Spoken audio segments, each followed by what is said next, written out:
Este é o programa Media Marketing do UOL. Toda semana, uma nova entrevista sobre comunicação, propaganda, carreira e negócios. Olá, sejam bem-vindas e sejam bem-vindos ao programa Media Marketing do UOL. Aqui a gente bate um papo com pessoas das áreas de comunicação, marketing e inovação das principais empresas do Brasil e do mundo. Eu sou Renato Pesotti e essa semana a gente recebe a Luciana Guiara, que é diretora executiva de criação da Media Monks. Tudo bem, Luciana? A gente agradece muito a sua presença. Tudo bom, Renato? Um prazer enorme estar aqui, uma honra e muito animada em começar a nossa entrevista. Beleza, obrigado. A Media Monks é uma empresa que tem um formato um pouco diferente, né? A gente acho que nem consegue chamar de agência. Explica para a gente a sua função nesse modelo e com quais anunciantes vocês trabalham. Tá, joia. Exatamente o que você falou, Renato. A Media Monks, ela nasceu como uma produtora digital, né? Os fundadores são holandeses, aí ela foi adquirida pelo S4 Capital, o grupo do Sir Martin Sorrell, que já foi, né? Já trabalhou durante muitos anos no grupo WPP, que é um conglomerado de agências globais também. E a Media Monks agora, ela foi assim, a gente tem o trabalho de agência, mas a gente vai além, a gente é mais do que isso, né? A gente é meio que uma comunidade de especialistas em digital embaixo do mesmo guarda-chuva. Então, a gente tem 7.000 pessoas pelo mundo, tá? Com diferentes especializações, espalhadas em mais ou menos, acho que uns 57 hubs diferentes, em 33 países. E como que a gente trabalha? É bem diferente mesmo, tá? Então, a gente fala que trabalha pelo modelo de API. O que significa isso, né? A gente tem alguns modelos de trabalho e conforme o problema que a gente precisa resolver, o projeto, a demanda, o cliente, a gente monta equipes de acordo com as necessidades que a gente dos nossos clientes, tá? E aí, como que a gente se divide nessa operação gigantesca, porque é realmente gigantesca, e se conversa, né? A gente se divide basicamente em 4 pilares, tá? O pilar de dados, mídia, criação e tecnologia. Por exemplo, qual o meu papel dentro desse conglomerado, né? Eu sou a diretora executiva de criação, então eu cuido de toda essa parte de criação. O que a gente tem embaixo desse guarda-chuva de criação, né? Quando fala de criação, a gente pensa em criação numa agência de publicidade tradicional, onde você tem ali o diretor de criação, as duplas e toda a parte, né, de produção que fica em volta. Aqui a gente trabalha assim, falando de serviços que a gente oferece, né? A gente trabalha construindo marcas, a gente tem a parte de estratégia, que para a gente planejamento estratégico é criação, a gente faz estudos de social, a gente faz campanhas, ativações, a gente desenvolve produtos digitais, como apps e serviços, etc., assim como plataformas, sites, a gente produz filmes, a gente produz animação, a gente produz conteúdos, né, de maneira geral, a gente faz eventos virtuais, e aí entra a parte que tem toda a tecnologia digital da Media Monks e inovação, eventos virtuais, a gente tem uma parte de experiential, que são ativações físicas que podem misturar o mundo real e virtual, performance, enfim, a gente já tem tudo que envolve criação. E dentro disso a gente tem as equipes especializadas para todos esses tipos de serviços que a gente vai combinando conforme a demanda. Então, por exemplo, é muito normal a gente trabalhar de um jeito multicultural. Então, um exemplo bem prático, tá? Eu tenho um projeto para um cliente que é global, eu vou montar um time, às vezes eu tenho pessoas do México, de Buenos Aires, dos Estados Unidos, o planejamento é inglês, então, assim, a gente trabalha de um jeito muito multicultural de verdade e tem dado super certo e é muito legal, desde o começo. Aqui no Brasil, a gente tem vários clientes, né? A gente trabalha com clientes que a gente trabalha globalmente, como Netflix, Google, Facebook, Spotify, entre outros, e a gente também trabalha a gente tem Havaianas, a gente tem Postos Ipiranga, toda a parte de social, a gente trabalha para Ragazzo, e a gente trabalha com muitos projetos, né? Então, a gente tem muitos clientes com que a gente desenvolve projetos inteiros para eles, como a gente fez para Gympass, com o Nubank, até com o Itaú, enfim, são vários tipos de clientes, tudo depende do jeito que a gente trabalha também, né? A gente trabalha por projeto e também como FII. A gente desenvolve, por exemplo, a parte de social, uma infraestrutura toda de social que a gente chama de Content Studio para os nossos clientes que querem ter um aprofundamento em social. Por exemplo, para Havaianas, a gente tem isso e a gente chama de HANA. E é um modelo super legal. Isso é um exemplo de API que a gente chama, que a gente leva isso para outros mercados. Por exemplo, esse modelo de Havaianas a gente tem, agora já levou para os Estados Unidos, está para a Europa, em alguns países da Europa. Então, assim, a gente vai levando esse modelo que dá certo e adaptando para o cliente, para as necessidades dos clientes. Antes do seu cargo atual, você também foi diretora de criação de uma agência, né, com um formato também diferente, a Suno, né? Você acha que as agências de publicidade no formato tradicional, que a gente está mais acostumado a ver, estão indo para o fim, ou vai ter espaço para todo mundo, porque tem anunciante que gosta de trabalhar de diversas formas? É isso mesmo, Renato. Eu acho assim, não acho que ninguém está no fim. Uma coisa que eu tenho visto é muita gente se reinventando. Eu acho assim, a gente trabalha com criatividade, né? Criatividade naturalmente tem que evoluir e vai mudando. Então, assim, vejo muitas agências se reinventando e, ao mesmo tempo, como você falou, eu vejo agências tradicionais que está tudo certo, porque os clientes pedem, né, um trabalho mais tradicional também. Então, assim, agências que ainda chegam com um filme, né? Vamos criar uma campanha, um filme de TV, e a partir desse filme de TV a gente faz a gente tira material desse filme de TV para usar no digital. É assim, é o básico do digital. Mas assim, as agências fazem também porque os clientes pedem. Então, assim, eu acho que tem espaço absolutamente para todo tipo de trabalho, para todo mundo. Legal. Uma outra questão nessa diversidade que você falou é que hoje em dia a gente ainda tem poucas mulheres no comando das agências. Isso também, infelizmente, acontece no departamento de criação, né? Isso tem mudado aos poucos, mas a gente percebe que é uma mudança muito lenta. Como que é você ter esse destaque em relação a esse momento que a gente está hoje, e como que você, como sendo uma mulher de destaque, conhecida pelo mercado todo, atua para que mais mulheres possam estar nas áreas de criação das agências? Olha, começando, vamos lá, pelo ponto, né, do cenário. Acho que sim, a gente está mudando. Isso me deixa muito animada, muito feliz, porque eu estou vendo uma mudança. Assim, eu sou super fã, admiro muito, sigo, interajo com a More Girls, que é uma startup de impacto social, que justamente elas trabalham pela presença numérica das mulheres na indústria de comunicação, especialmente na área criativa, tá? Então, assim, e elas têm um trabalho muito legal. Por exemplo, elas trouxeram uns dados super importantes, porque elas fizeram uma pesquisa, a pesquisa foi em 2018, eu acho que esse cenário já evoluiu um pouco, mas é interessante para a gente olhar. Então, assim, falando de números, né, a gente sabe que 26% dos cargos criativos são ocupados por mulheres, 25% das posições de liderança são ocupadas por mulheres, e aí quando você vai para alta liderança ainda está batendo ali no máximo uns 10%. Mas, assim, eu acho que isso já deve ter evoluído, eu vejo uma movimentação e é muito legal. E assim, mas é importante a gente ver que a gente já está evoluindo, mas ainda tem o que fazer, óbvio.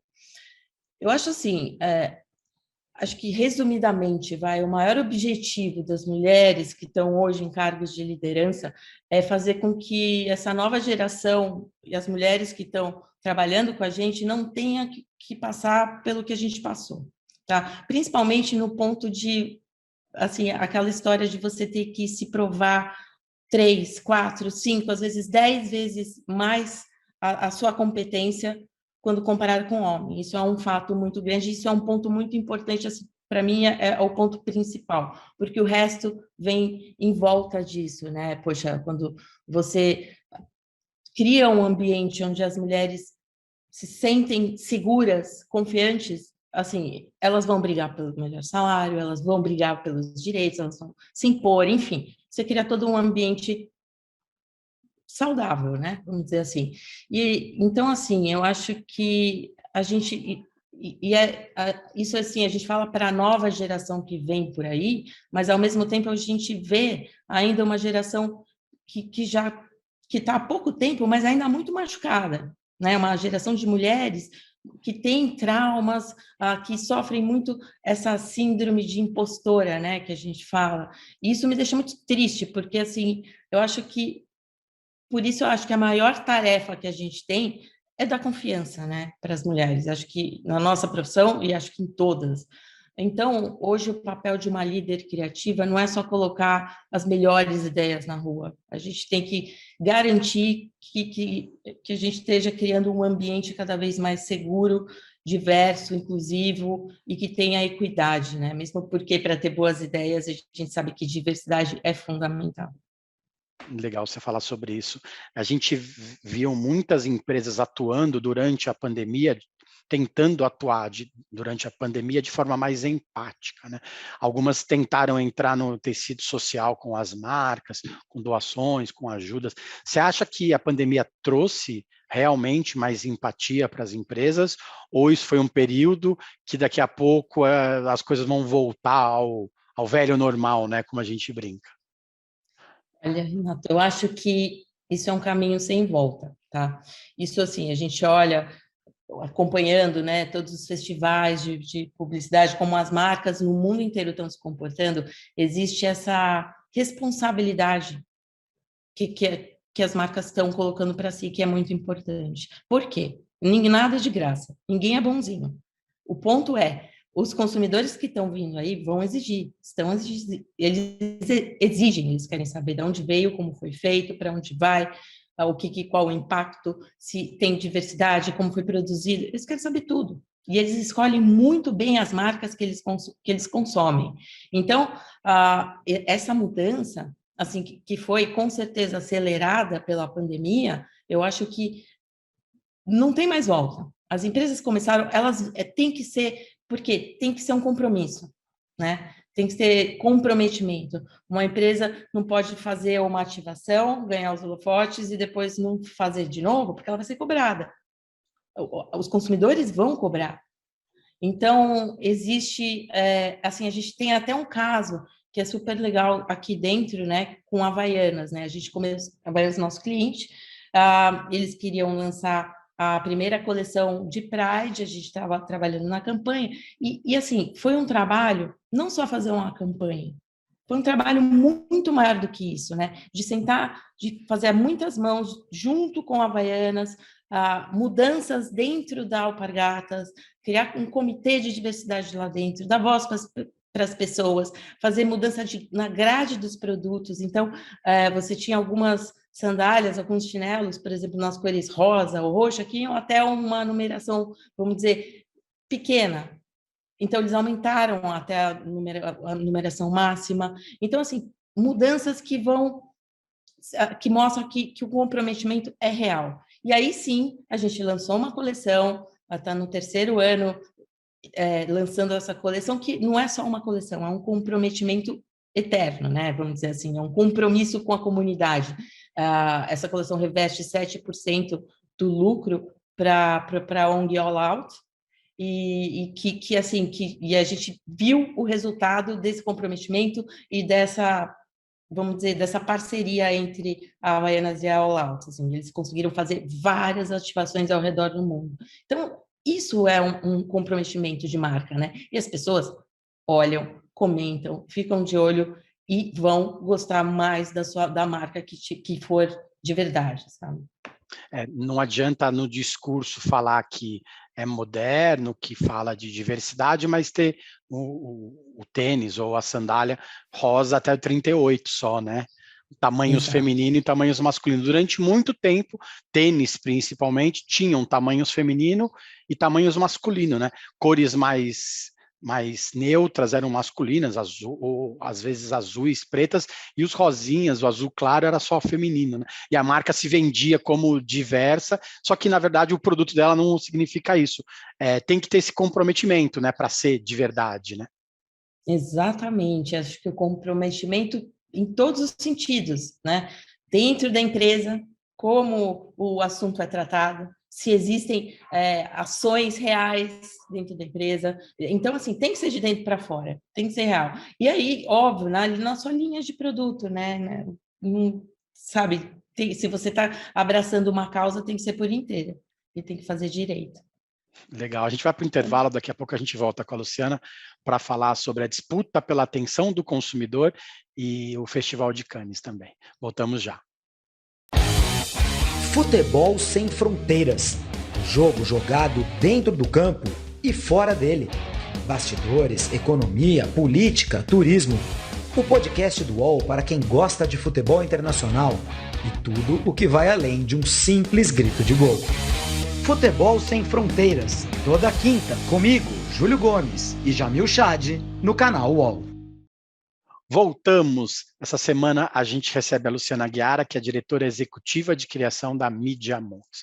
Lu, os anunciantes, eles precisam batalhar ainda mais pela atenção do consumidor, né? As empresas disputam espaço com outras marcas do mesmo setor, com marcas de outros setores, com empresas de entretenimento, com N canais de streaming, com redes sociais. É muita coisa para a cabeça de uma pessoa só, né? Muitas vezes.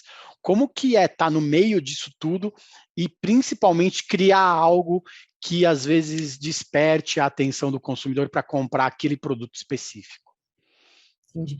Bom, assim, as pessoas terem muitas opções de marcas, concorrentes, enfim, isso sempre aconteceu, né? Só que antes a propaganda era muito mais simples, vamos dizer, ela era imposta, quem falasse fosse mais interessante na TV ou na revista, enfim, e chamasse mais atenção, muitas vezes ganhava a atenção do público e do consumidor. E hoje em dia, com esse ecossistema gigantesco que a gente tem de comunicação, de pontos de contato com o consumidor, sim, com certeza isso mudou. Por quê? Porque o consumidor mudou.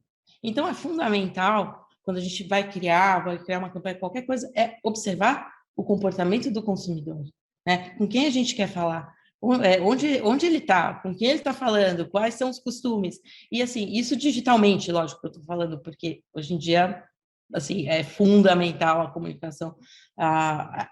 Inclusive, assim, a gente fala que a gente inverteu a pirâmide, né? Antigamente você tinha o curso de TV, revista, out of home, não sei o que lá, e o digital. Hoje em dia, o que manda, assim, é o comportamento digital das pessoas. Então, para a gente ter, a partir para uma ideia e para entrar na conversa das pessoas, a gente observa isso e a gente tem que surpreender também ao mesmo tempo para conseguir chamar atenção e entrar nessa conversa de um jeito que seja natural, né? A marca hoje em dia tem que conversar muito mais com as pessoas do que impor alguma coisa. Então, acho que é meio que isso, né? É mais difícil, a gente tem mais pontos de contato, mas eu acho assim, quando você tem um conceito muito bem, uma marca tem um conceito muito bem definido, criativo, que se destaca das outras marcas, isso já é um grande passo, porque a partir disso você pode criar para essa marca, sem ela perder a identidade dela, vários tipos e vamos dizer assim, peças criativas diferentes que vão falar com os consumidores em lugares diferentes, sem que essa marca perca a essência dela. Né? Porque também, assim, você não pode só, tá bom, vou fazer uma campanha com influenciadores e vão falar da minha marca, mas tá, eu tô falando ali, muitas vezes a pessoa tá pelo influenciador e não pela marca, e vai esquecer no dia seguinte qual é a marca. Então, assim, a gente continua fazendo um trabalho gigantesco, acho que agora é cada vez maior, né? Para ver como que a gente atinge esse público. Legal. Você falou que hoje tem essa questão digital, que todo mundo é muito mais digital. Na pandemia acelerou ainda mais isso, né? Quem não era digital virou, né? E desde então a gente ouve falar muito de metaverso, mas ele já existe há algum tempo, principalmente dentro do mundo dos games, né?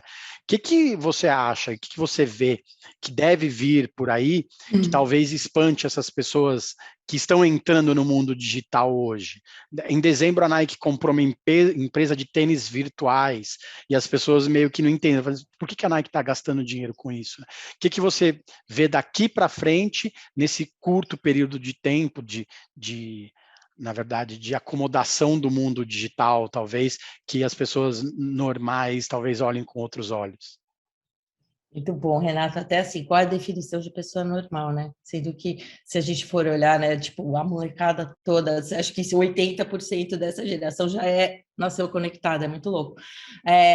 Só para você ter uma ideia, esse assunto do metaverso, tá? A gente tem um report aqui dentro da Media Monks, como todo feito pelos caras mais crânios sobre o assunto, que tem 40 páginas. Tá? Então, assim, eu vou tentar resumir um pouco o que eu entendo no metaverso, tá? Mas é muito interessante. É o seguinte, o que a gente tem hoje, acho que está caminhando para o metaverso, né? Vamos dizer que o metaverso é a evolução da internet como um todo. É a próxima internet, só que onde as pessoas vão transitar e interagir em um ambiente 3D.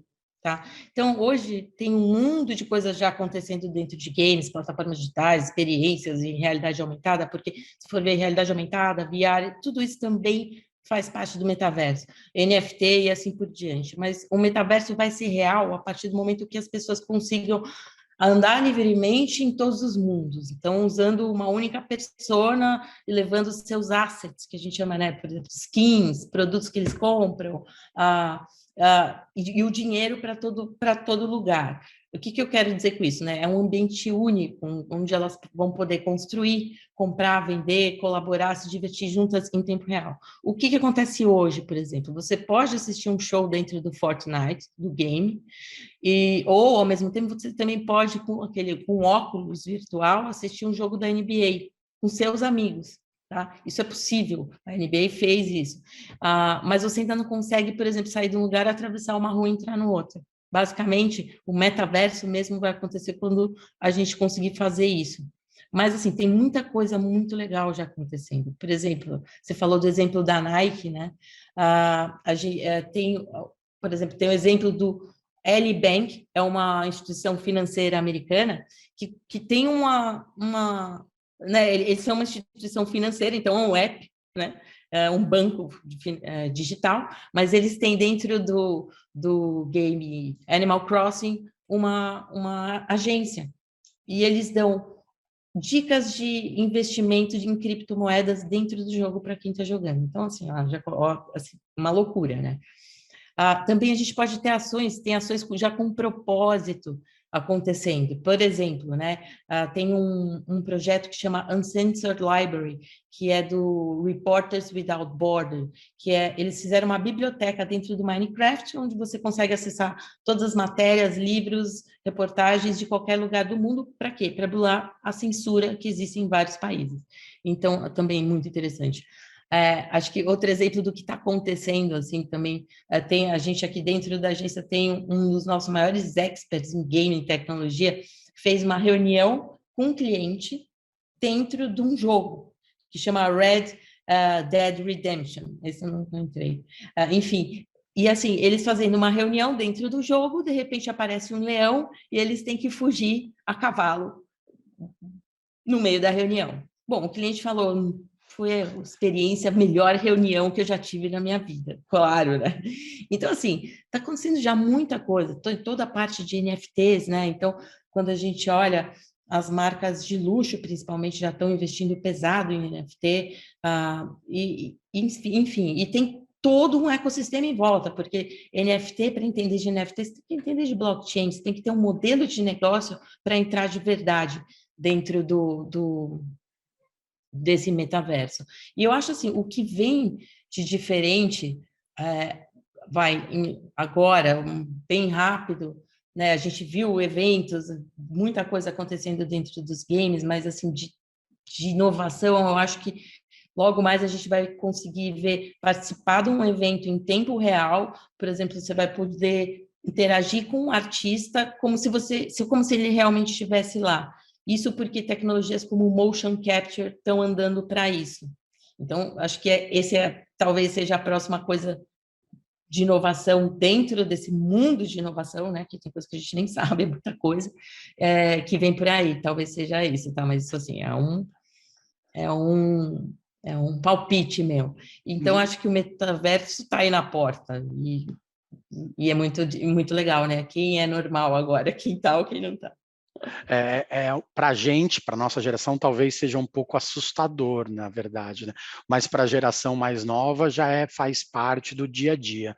Talvez para a geração mais velha ainda as pessoas olhem com um pouco de desconfiança. Isso não vai acontecer. Mas pelo que a gente viu nesses 2 anos de pandemia, todo mundo foi para o digital e todo mundo se virou, né?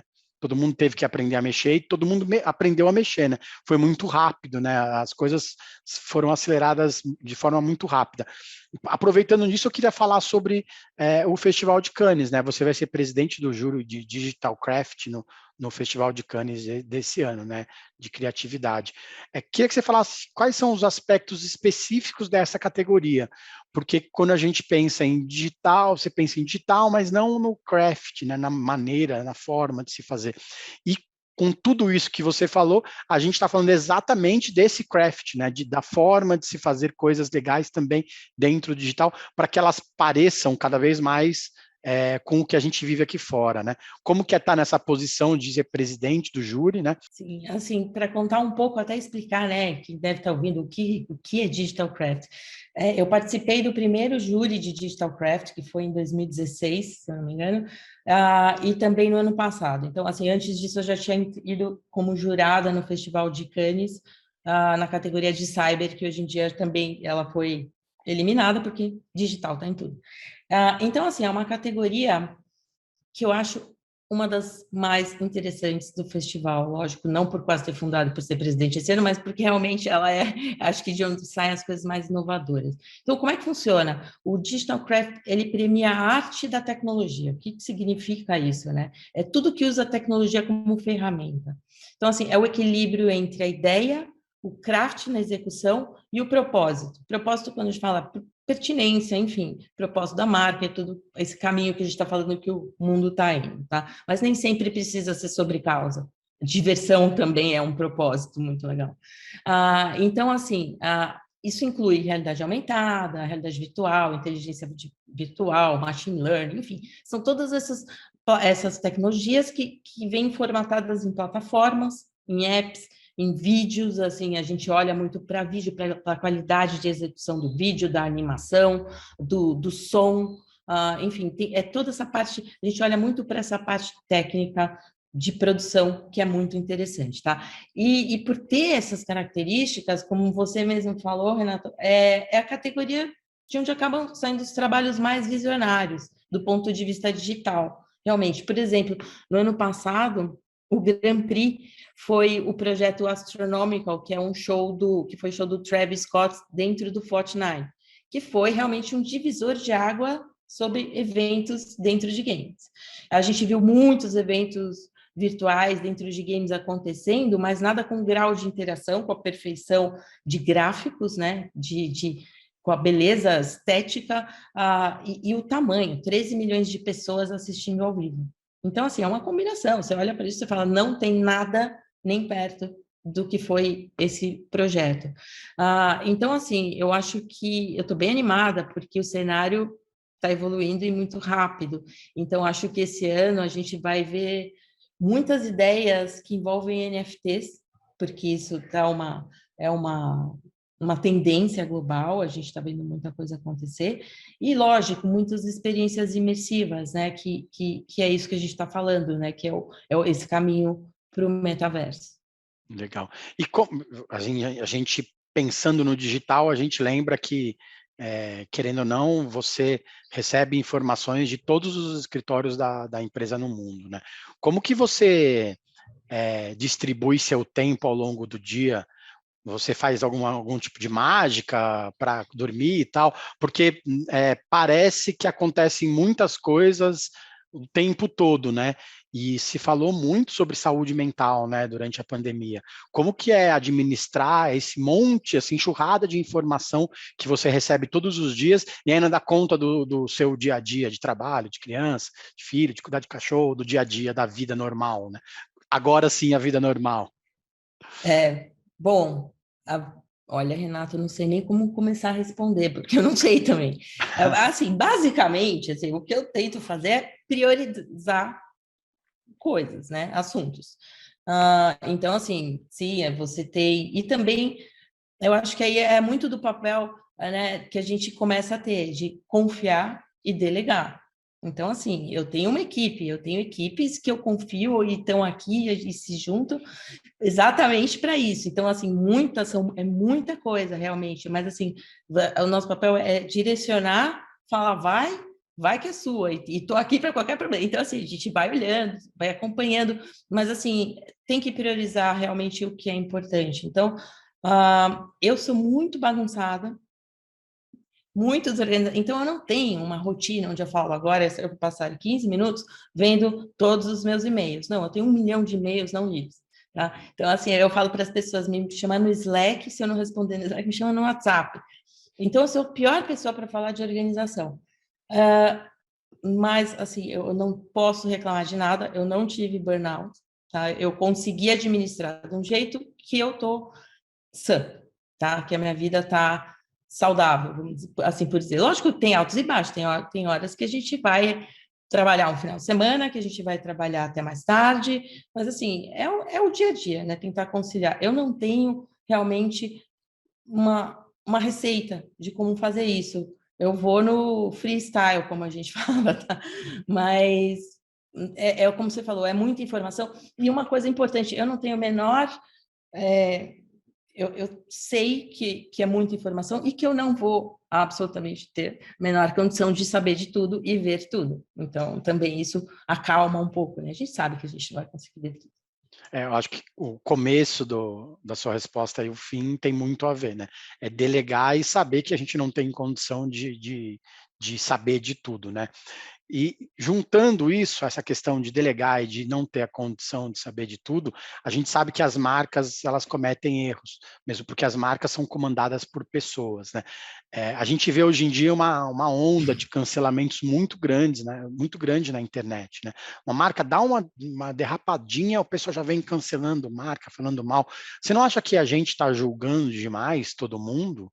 A gente está num momento meio tenso para julgar o tempo todo mundo? Nossa, sim, Renato. Assim, a gente está vivendo mundialmente, né? É uma época de polarização, né? Então, assim, tem todo esse movimento de cancelamento, enfim. Quando a gente está falando de marcas, assim, quando uma marca, né, ela tem um acordo, ela contrata pessoas, são influenciadores. A gente sabe que pode acontecer alguma coisa, existe um risco, sempre existe.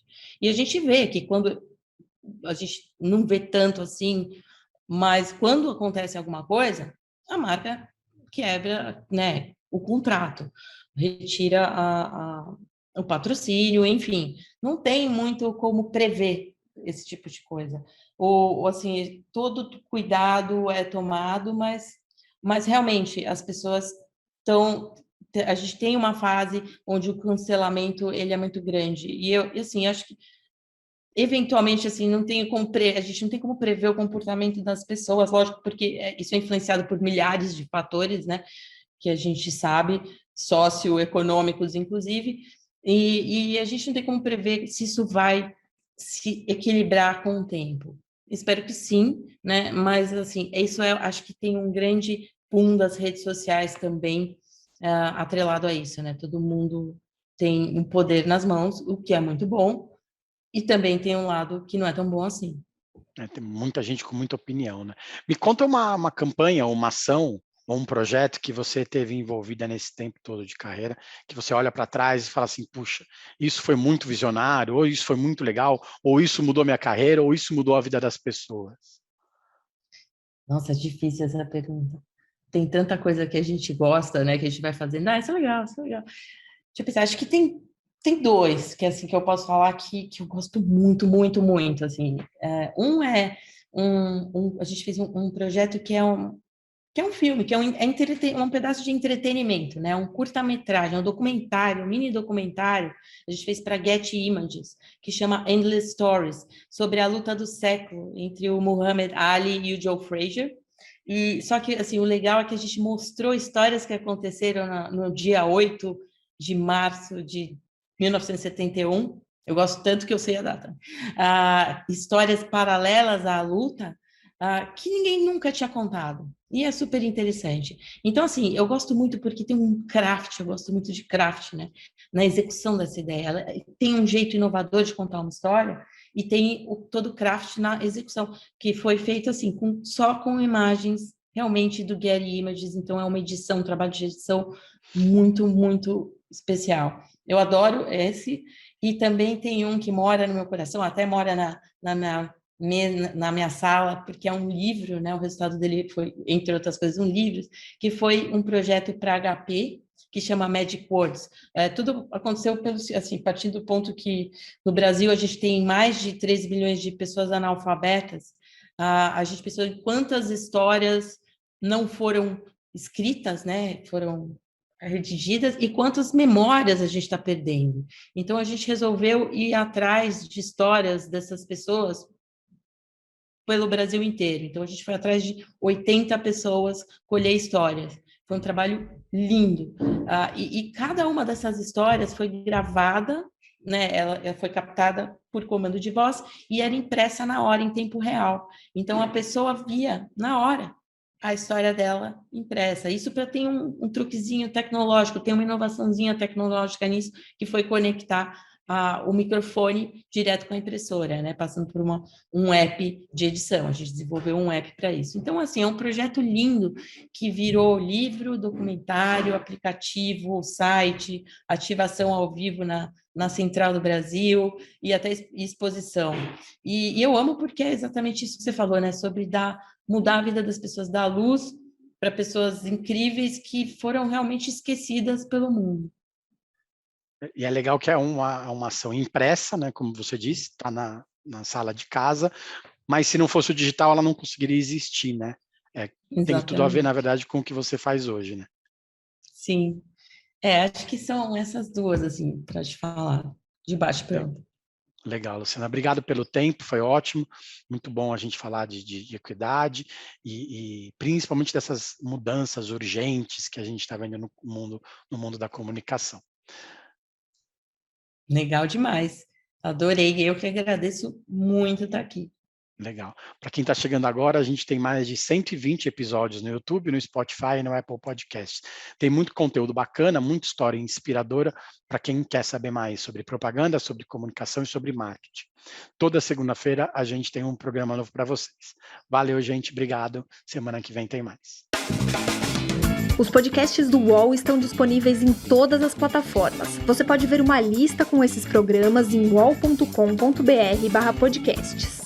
Media e Marketing tem apresentação e reportagem de Renato Pesotti. Captação de áudio de João Pedro Pinheiro. Design de Débora Faleiros. Direção de arte de Gisele Pungan e René Cardillo. E coordenação de Armando Pereira e Juliana Carpanês.